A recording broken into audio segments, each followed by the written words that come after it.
中成功的社考国小申请艺术美感教育的计划，学生囡仔学习艺术、舞蹈甲音乐，是愈来愈活泼，愈来愈自信。社考国小今年第2年申请艺术深耕美感教育计划，学生会当透过舞蹈、有音乐课程，有较侪无同面向的学习。刚开始的舞蹈会比较难一点，然后不太习惯，但练到后面就会觉得，好像也还好，练久了就会比较熟悉这样。每一个动作拢跳得真好，安尼练习成果嘛，互学校更较有信心，嘛互学生透过跳舞感受艺术的多元性。那有的孩子就是在教室里面他学不到东西，但是在舞蹈上他竟然可以肢体相当协调，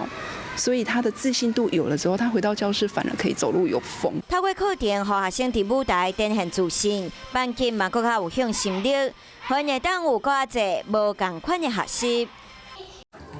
华视新闻看起来，赶快订阅我们的华视新闻 YouTube 频道，欢迎按赞、订阅、开启小铃铛，最新最及时的资讯要提供给你。